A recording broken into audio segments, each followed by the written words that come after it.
I think 2025 will be an extremely volatile year. Volatile year for what exactly? Equities markets? For everything. I think it's very clear. And like I said, I think this will be the strongest bull market we've seen in the last 100 years. We'll be commenting on the recent move in certain asset classes since the Trump election victory. Bitcoin just reached $100,000 on December 4th. Stock markets continue to reach new all-time highs. Several soft commodities, including coffee, have been rising to new highs as well. Our next guest believes that commodities are entering a super cycle. A huge cycle of momentum is ahead of us potentially. We'll talk about his work as well. He's the author of the book, The New World Economy and 5 Trends, Investing in Times of Superinflation, Hyper-Innovation, and Climate Transition. These are the themes we'll be exploring with Philippe Gijsels. He is a Chief Strategy Officer at the BNP Paribas Fortis. Welcome to the show, Philippe. Very good to see you. Thank you, David. Thanks for having me. Very interesting book you've written. We'll talk about some of the themes of the book. I want to start with market movement, $100,000 Bitcoin. Let's start with that first because that was recently on everyone's radar. The $100,000 move has been elusive for quite some time. It finally happened on the back of President-elect Donald Trump nominating Paul Atkins as the new chair of the SEC. What is your initial reaction to this new price that Bitcoin just saw yesterday? Is this the beginning of a newer, higher momentum trend, or can we see a major pullback from current levels because everyone wants to sell at this even number? Well, that's a very good question. Now, as a caveat, I'm going to use the words of my wife. She always says, you're glued to your screen each and every day, so why do we not own Bitcoin? So that's already saying that I'm not the big specialist on Bitcoin. Now, I think when you get closer and closer to the 100,000, or you got closer and closer to that level, round numbers like Dow 10,000 or 20,000 or whatever, or gold, round numbers tend to attract like a magnet. And when you get into the gravitational field, and yeah, when you came so close to 100,000, it was probably just a matter of time that you would reach it in a way. And of course, the trigger is clear. We have heard the new Trump administration, or the people who have been appointed that are really in favor of Bitcoin. They talk about putting it in the reserves. So the reason why it goes up is fairly easy. Now, in the book, we talk about Bitcoin, but like I said, I'm not a specialist in it. So I certainly believe that you have to be in smart contracts, in blockchain. These are all new technologies which give us massive new opportunities, also to invest in things that we could not invest in before. The Bitcoin itself, it's an interesting question. What is it? Is this a currency? Because for a currency, you have to be a unit of account, and that it is, because you can count in Bitcoin to a certain extent. You have to be a medium of transaction. Well, nobody transacts in Bitcoin anymore to buy pizzas or whatever, so that's already a question mark. And then the big question, the $1 zillion question is it basically a store of value? And yeah, as long as it goes up, your value is preserved, of course. But if you can go from 60 to 10, and then you can go from 10 to 100,000 fairly quickly, well, the opposite can happen as well. So, and I often pull this game with clients or with students even, but that's a bit harder because the students, of course, mostly know the Bitcoin chart by heart. And even if you take the name away, they know it's Bitcoin. But if somebody would not know it and you would show it without the name Bitcoin, you would ask what it is. A lot of people would never say it's a currency. They would probably say it's a more speculative technology stock or something like that. And I think there is also a big correlation with the Nasdaq. So it will be interesting when it finally comes down, what the Nasdaq will do, whether you will see this correlation as well. Now, to your point, typically when you have a round number, you reach it, it goes a bit higher, but very often you see some consolidation or correction afterwards. So as a trading, from a trading perspective, I would not be in a real hurry to buy it here. We'll talk about your commodities outlook in just a bit. You wrote in your book that commodities are on the brink of a giant cycle. Do you consider Bitcoin a commodity?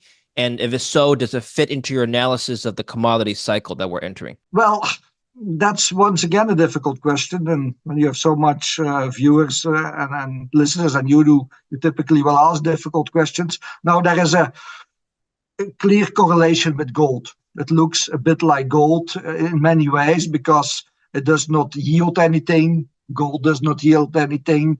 You get value from it because it's scarce. Bitcoin has been created to be scarce. You can mine it. You have gold miners and you have Bitcoin miners, excuse me. It's only a fairly small fraction of the total amount that's mined, and it becomes smaller. With gold, it's 1.5% of everything that's on the world, on the surface at the moment. With Bitcoin is a little bit more, but it will decline over time.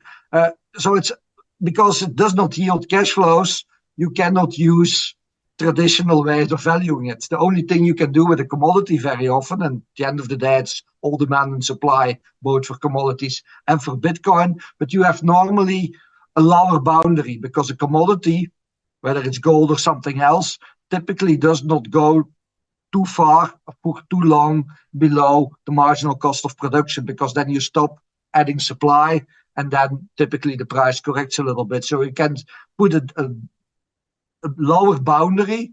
Putting an upward boundary is complicated, but you could say, and that's what Mr. Atkins said, and what some of the Trump administration people say. Yes. Today, it's not a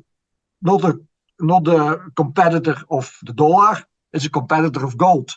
And when they label it like that, even it's not true or it's true, but at least we should consider the argument. So in a way, it's a commodity, but you do not really use it in the production process. Mm-hmm. So gold, you could say, you still use some of it, not a lot in the production process. Silver is 50%. Bitcoin you don't use, but I admit, I agree with you, that it has some characteristics of a commodity, but I would not put it in my commodity basket.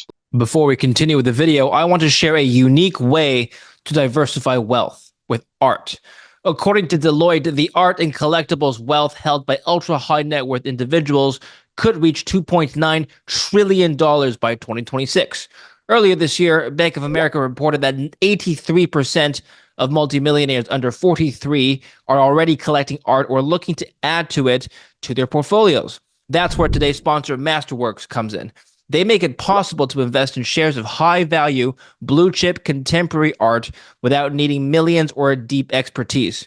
So far, Masterworks has returned over $60 million to investors across 23 exits. With the art market currently at lower price points, it's a rare entry opportunity. In fact, Masterworks recently sold a Basquiat piece earlier this year for $8 million, delivering another profitable return.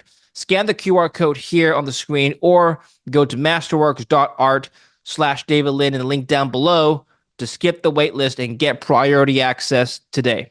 A lot of proponents of Bitcoin would argue it has, again, like you said, characteristics of a commodity, including fungibility. Every Bitcoin is like another, except if you the counter argument to that is that information stored on individual Bitcoin ledgers are unique. And so it's not really fungible in that sense.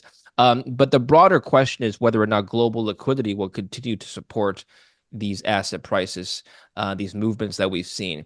So take a look at what Jerome Powell said recently this week at a New York Times Deal Book Summit, rather.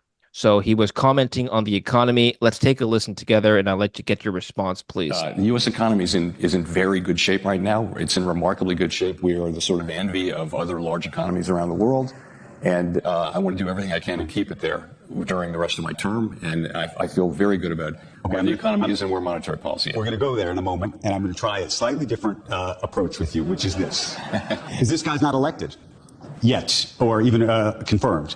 So the new Treasury Secretary, likely to be, if he gets confirmed, Scott Bessent, who I think you know, has made this is what he told Barron's. He said it publicly. He said, quote, and this is an effort to undermine your power. He said, you could do the earliest Fed nomination and create a shadow Fed chair. And based on the concept of forward guidance, effectively the idea of what people expect in the future, no one is really going to care what Jerome Powell has to say anymore. What do you think the impact of something like that would be? Do you believe that that's even a possibility in the world? So let me say, I don't think that's on the table at all. There's a set of institutional relationships between the Fed and every administration I fully expect that we'll have the same general kinds of relationships that we have, institutional relationships, for example, with the Council of Economic Advisors, but most importantly with the Treasury Department. Focusing on his outlook for the economy, it's still strong per his outlook. Do you agree? And then we'll talk about monetary policy. Yeah, I tend to agree. And the American economy has been remarkably strong because everybody has been predicting recessions in 2023, 2024. And of yet it has not materialized, so it's indeed strong. Now, I must say, this is one of the, I do this for 35 years now. This is one of the hardest economies to read. So it's with the COVID and lockdown and opening up again. So it's hard to read. But if you look at the last set or the last couple of weeks of economic data, well, it's certainly not bad. Now, if you look, of course, at the deficit, and that comes very much to what Mr. Powell said to a certain extent, the US is still running a deficit of between 6 and 7% in non-recession time. The general consensus before Mr. Bessent was that, of course, the new Trump administration would still massively increase that to maybe 8% or 9%. And then you could make the argument, look, you have two propellers on your economy. One is fiscal and one is monetary. So that would be a logic to say, okay, when the fiscal propeller is going faster, and this drives already up inflation, which I believe in the long run, that's one of the themes of our book, that it will be a problem anyway, then you could argue that maybe the monetary propeller should work less. And maybe Mr. Powell's already hedging his positions here, because before the election we had terminal rate in Europe 2%, terminal rate of the Fed rate about 3%. So we had quite a bit of cuts coming in 2025. I think that Mr. Powell here is hedging his bets already a bit, hedging his position a bit by saying, look, this economy is strong, on which I agree, but maybe you should expect less. You should expect less rate cuts. And that's where I think it's going to go. Of course, when you start to appoint a shadow president for guidance is very important. And we all know that Mr. Powell will probably leave in May 2026. That's some time to go. But yeah, there will be another president, and then that will be somebody appointed by Mr. Trump. And that will, of course, be somebody who does what Mr. Trump wants. So that's maybe too far to be really of importance already today. But that's something we should probably keep a very close eye on going forward. Okay. How would you assess the outlook for inflation? That is one of the key variables that the Federal Reserve looks at to make policy decisions. As you know, the core PCE data came in last week. 2.8% was the core PCE reading. It's in line with expectations, but still nowhere near the 2% target of the Federal Reserve. Yeah, it's sticky. That's clear. And that's one of the ideas that we have in the book as well, that we have a new world where inflation will no longer be between 0 and 2, but it will be between 2 and 4 with possible overshoots. The fact that you already start to lower interest rates when inflation, like you rightfully say, is nowhere near the target, already gives us an indication of where we go. The only way to keep the massive debt level in the United States and for many other countries as well, a little bit manageable. In the United States, it's 36,000 billion. So that's a lot of money. You pay 1,000 billion interest over that. To keep that a little bit manageable, you have to let inflation run. And you have to, in a way, devalue savings, also devalue debt in a way. And then, yeah, there are ways to deal with it as a company. And you should, I think, at these levels of inflation, you should start hedging your inflation going forward. I think that has a very good risk reward. You should probably hedge your interest rate exposure. You should look at the commodities as well.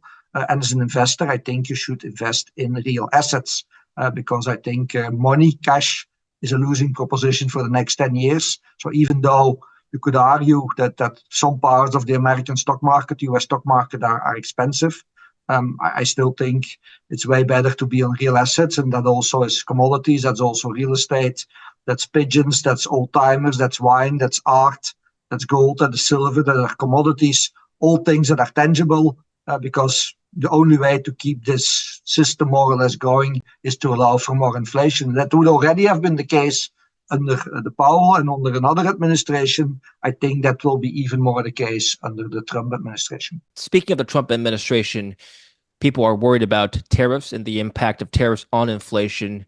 Last time we had a Trump presidency between 2017 to 2021, the CPI did not rise considerably, even though he implemented tariffs. Could this time be any different? Could tariffs be more inflationary this time? Well, I think it depends a lot on a lot of variables we do not yet know. But it depends also, and then the risk is there that it will be a little bit tit for tat, that other countries start to implement this as well.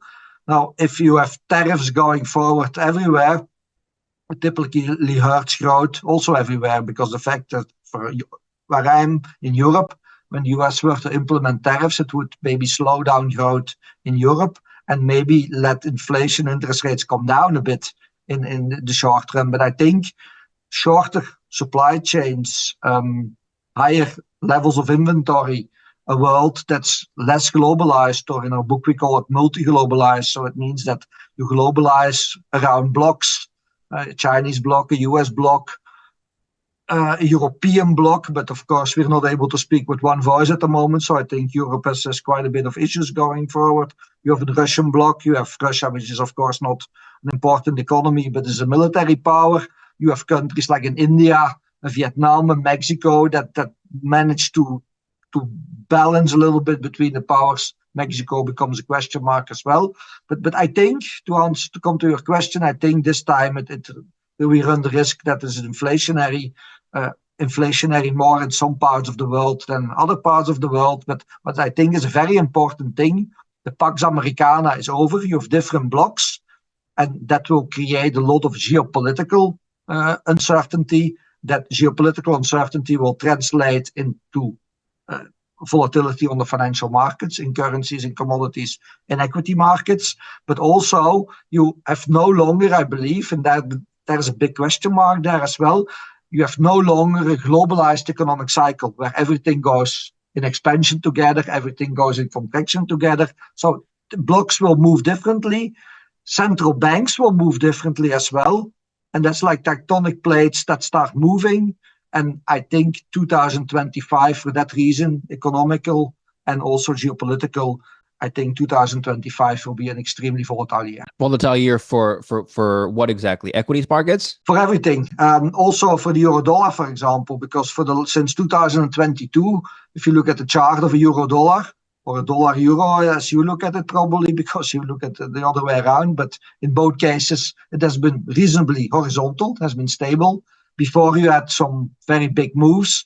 So I think that if the move comes and everybody is betting at this moment that the dollar will strengthen, and we all know, I know you've been in markets for a very long time, you know what predictions by banks or by anybody on the dollar is worth, because everybody was yelling 120, 125. Now it gets closer to parity. Now everybody calls it parity. So it's typically horribly wrong.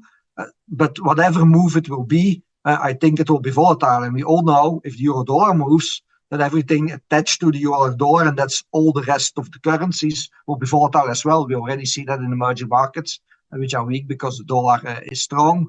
We also see that in commodities. Contrary to what I said, I'm a big bull on the commodities going forward, but the dollar is going up, interest rates are going up, and China is weak. So that's holding in the short run commodities back. And I think that the volatility in currency markets will somehow spill over to all the other ones. So I expect volatility basically everywhere. What is your outlook on unemployment? There is evidence to suggest that the Federal Reserve officials are more worried about rising unemployment than falling unemployment now. And unemployment is the other side of the equation for monetary policy. They have a dual mandate. Yeah. That's absolutely correct, and you alluded to that already. We're still at core inflation rates of about 2.8, and still we're already on the easing cycle. So they're erring clearly on the side of caution, and that's also very logical. When you have 36,000 billion of debt behind you, you absolutely do not want a recession, and you absolutely do not want deflation. You want some inflation. So you see from the actions of the central banks, is the Fed, but the ECB and the other ones, that they're way more worried about higher unemployment, about recession, and about deflation than the other way around. And if you, of course, have that sort of policy, you run the risk that inflation runs away. Now, I think the job market is slowing. I think that's an indicator that's also used by BCA. You have this rule that if unemployment goes up for 3 or 4 months in a row, even when it's from very low levels, typically your economy goes to a recession. That's also a reason why I think BCA is still one of the reasons why they're still cautious at the moment for the economy. Also, when you look, for example, at the job openings, they're also coming down. So I think there is some weakness in the unemployment, in the job market at the moment. It's not pronounced yet, but it's still there. So maybe that's totally an out of the box thought that just flipped into my mind. In 2023 and 2024, everybody talked about recession. It never happened. Now almost nobody is talking about a recession. So maybe now it's just a moment that it could happen or will happen. We will see. And maybe the tariffs, and that's what you also alluded to at the beginning, because they can be inflationary, but they can, of course, also hurt the growth level. And then if you get to the worst kind of scenario that you could think about, and that's not something you want to discuss so close to Christmas, but then you could go into some sort of a stagflation where you have inflation going up and growth disappointing, which is, of course, a fantastic environment for gold. Is it possible for inflation to go up if the Federal Reserve does not engage in quantitative easing? In other words, do we absolutely need that for inflation to come back? No, I don't think so. I think there is enough on the table. But if you ask me, will they do quantitative easing when necessary? Yeah, that's going to happen, especially when you're further somewhere in the future beyond May 2026.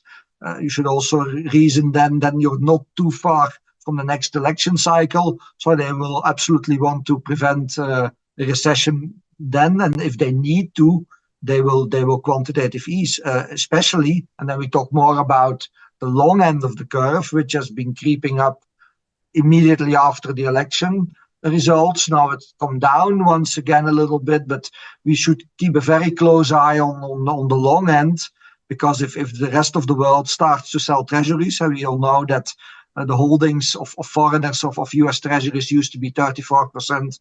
Now it's more like 24%. Chinese have sold quite a bit of it.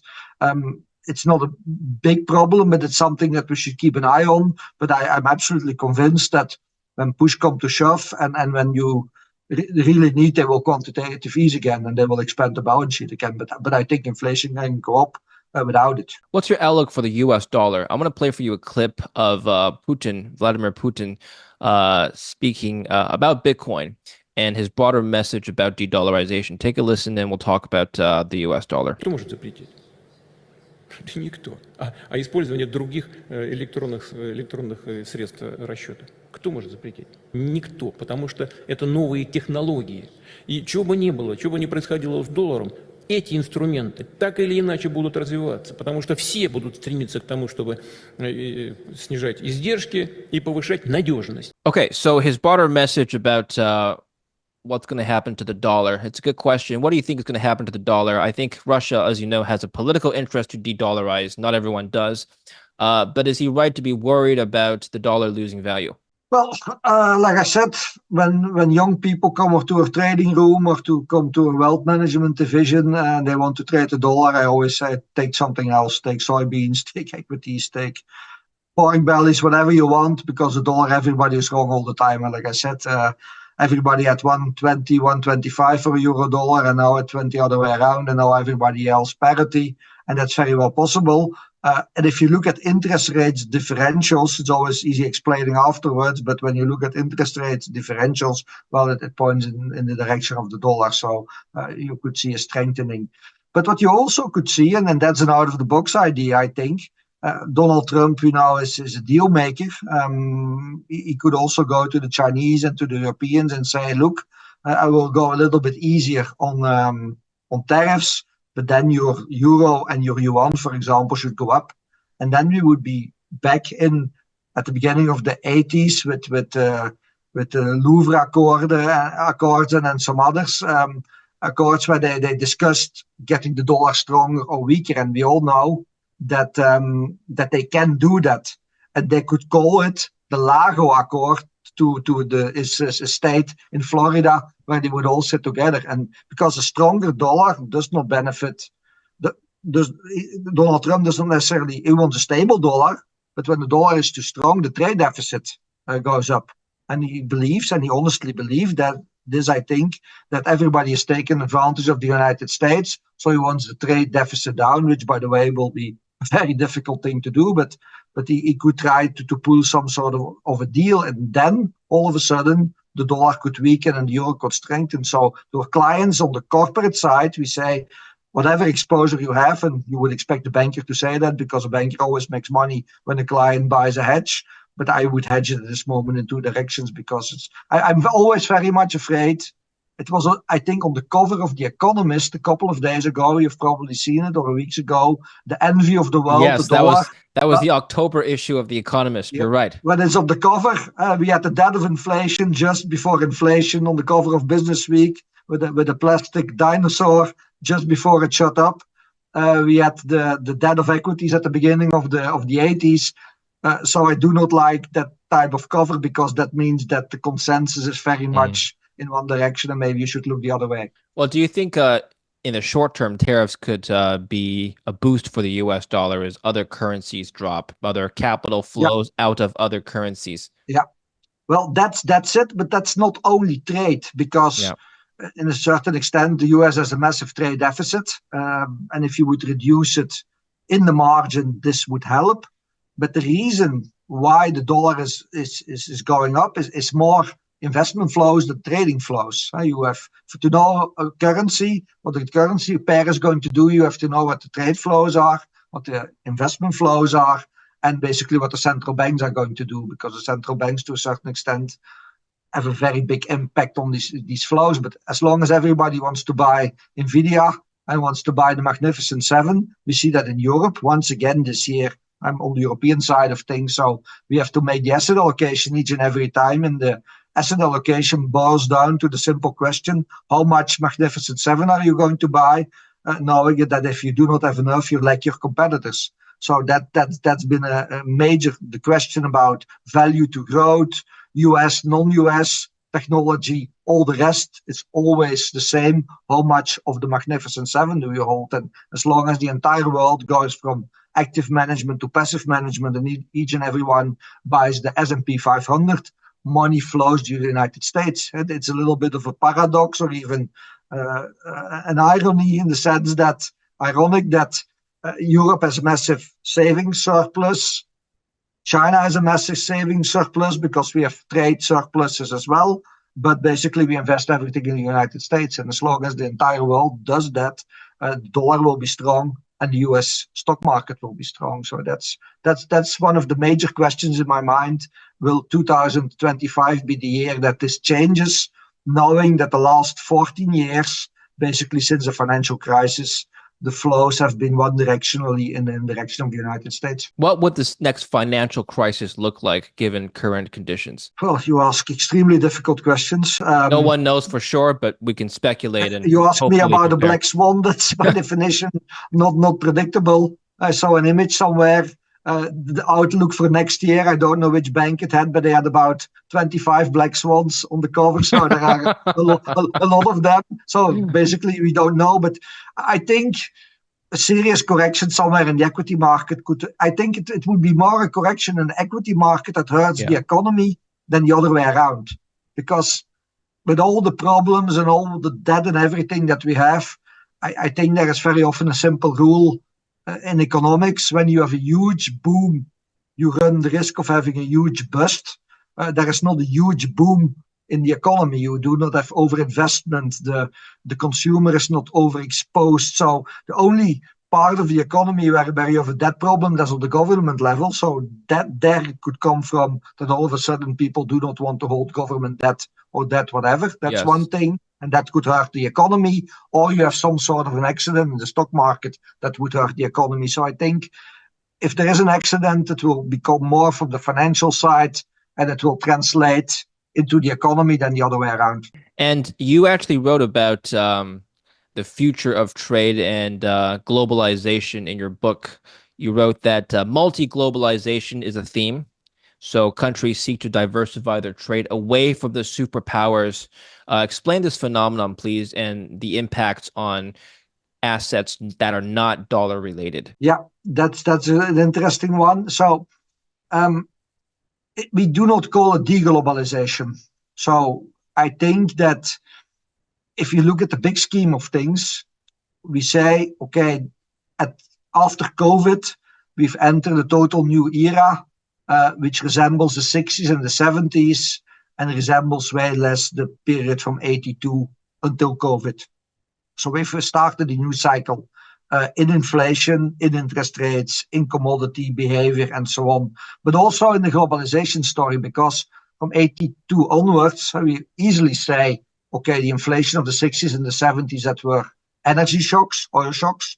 To a certain extent they were, but there were way more other reasons. We say, okay, Volcker became president of the Federal Reserve at the end of the 70s and the beginning of the 80s. He brought inflation under control. That's true as well. But there are also many other arguments, because in 89, the Berlin Wall fell. In China came some years later in the World Trade Organization. You had the Pax Americana. You had no conflict, or not too much conflict. So the world was a happy place. There was a lot of trade. There was a lot of free movement of goods, services, what have you. Ricardo playing out. Everybody was benefiting. United States was policing the world. And I think that's changing. And we do not call it deglobalization, because we call it globalization in another way. And around blocks, Chinese bloc, US bloc, European bloc, that has to find a way to work together, but which is in a fork turning, as Neil Howe would call it, extremely difficult. Russian bloc in a way, and then all these countries moving between them. And well, in a way, this, you would say that it depends. That comes back to your other question: how far will de-dollarization work?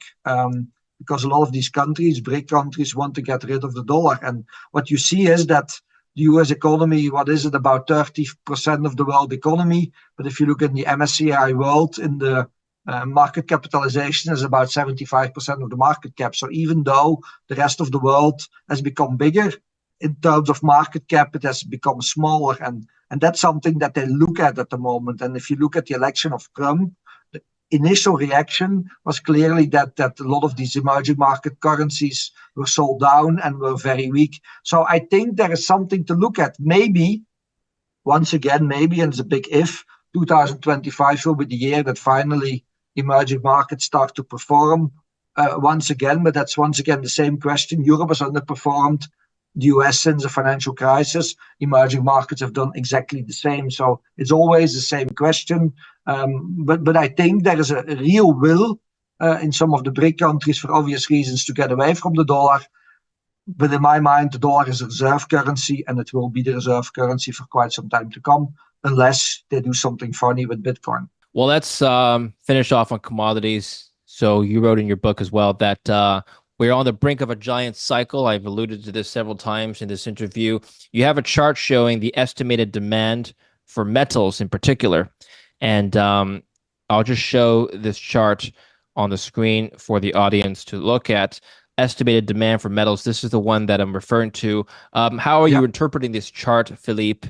And why do you think we're entering a giant cycle for commodities? Yeah, this is the demand side. And to be totally transparent, this is not a BNP Paribas view. This is a consensus view from Bloomberg. Yes. So our view is in it, but this is all the banks together making the estimates. And what you see here, you see a wall of demand that's coming. And the different bars are, of course, the copper and the lithium and the cobalt and the nickel, all the different ones. Now, if you make a prediction over 25 years, you know it's going to be horribly wrong. The bars could be double or half, but it is still a wall of demand that's coming. And you're also not so sure about the composition, because I do not know what the batteries of the future are going to look like. So they could have no lithium anymore, and they could have sodium. They could have less cobalt and more nickel. I'm big bull on silver, by the way, because solid state batteries, which apparently is still the way it's going to go, have about 200 grams of silver in them. So, but we have to look at this composition. But if you square it down, there's a lot of demand coming from the electrical revolution. Copper is the one I'm the most excited about, because if you want to bring electricity from A to B, you still need copper for the time being. So that's the one I think that could double. If a commodity goes to deficit, you do not talk about 10 or 20%, you talk about doubling, tripling, or quadrupling. So that's something that's going to happen. And on the other hand, you do not have enough supply, because we all know that you need about 200 new mines in the copper space. A lot of the older mines are losing production, and there is not enough coming upstream. And also knowing if you would invest massively today, because in the commodity space, also the oil, by the way, is an underinvestment story. Not enough money has flown to the space to create new supply. And even if you would do that today, well, you need about 10 to 15 years before you get the first gram of copper out of the new mine. So I think if you put these two together, if you look at soft commodities, okay, it's about harvest, it's about timing, it's difficult. But here you have a big demand shock coming, and you know there is not enough supply, and that will have a massive impact. And for the time being, okay, the dollar is a bit stronger, or way stronger. Interest rates are going up. The Chinese economy is weak, so that are headwinds in the short run for commodities. But if you look at the longer term picture, I think it's very clear. And like I said, I think this will be the strongest bull market we've seen in the last 100 years, because the previous one was Chinese demand, but that was demand story. This is a demand story and the supply story. And the supply story is even more interesting. So I always say companies that I talk to, they all hire AI people, and I can understand that, because nobody wants to miss that train. If I were somewhere in the commodity space, and that would be one of my inputs, I would hire somebody who knows commodity market, because that's the place where a lot of the stuff is going to happen over the next couple of years. So you say that this may be the biggest commodity boom in the next 100 years, or the last 100 years rather.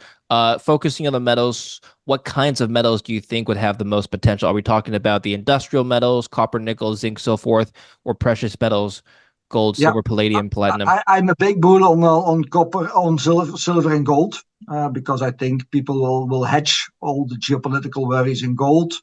Silver is very nice because it combines a little bit the copper story and the gold story, because silver is 50-50. It's 50% industrial, 50% precious metal. The precious metal side is not working so well because gold is lagging, silver is lagging gold, but there's a lot of demand for solar panels and what have you on the industrial side.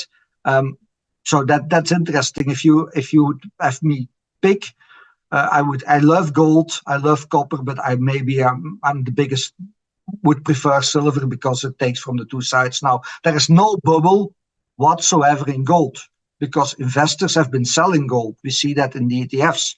The reason why gold has been going up is because central banks have been buying. So there cannot be a bubble in gold when everybody is selling gold. So if investors were to come back to a certain extent, when they come out of Bitcoin and they were to come to gold, or it would come close to the $3,000, it could attract attention, then it could really move. Now, where maybe even more spectacular moves are going to come, but it's more difficult to invest in, are the rare earths. But there are not a lot of pure plays.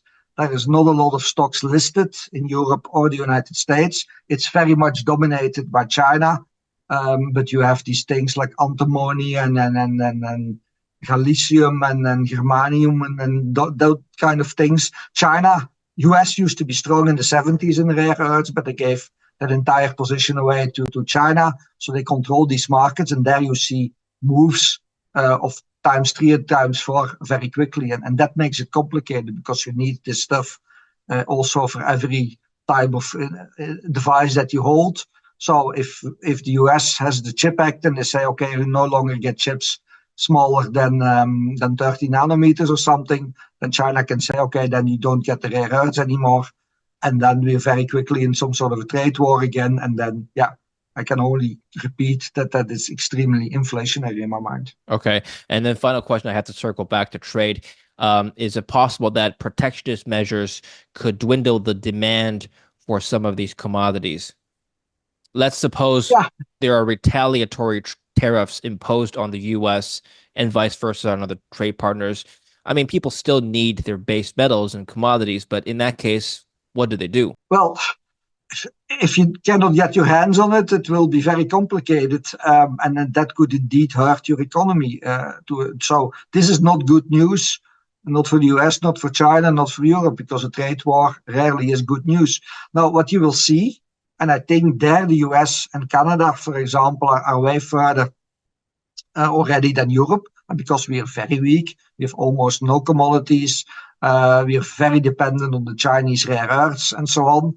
The US has the advantage, and Canada as well. Then I think Canada is very well positioned. You have resources in the ground. It will take some time to take it out, but for example, rare earths, the US has those. They have not mined them anymore for many years, but also same with uranium. You have a lot of uranium in the ground, but it all comes from Kazakhstan. US does not produce even enough uranium itself today to let one reactor run. So I think that all these critical mining acts that are put into place will at a certain moment in time be very interesting, and it will drive, but it will take time. And in that time, commodity prices will go up. But I think when you're 10, 15 years down the road, I think that each block, and Europe has a problem because first of all, we do not have a lot of resources in the ground, and secondly, we have probably the most stringent rules to take them out, the few that we have. But I think that the US will start to think strategically, and therefore that a lot of these mines that have lagged the commodity prices very badly because there's no interest and there is underinvestment, could prove to be very interesting investment opportunities going forward. Very good, Philippe. I appreciate your time and your analysis. So I mentioned your book.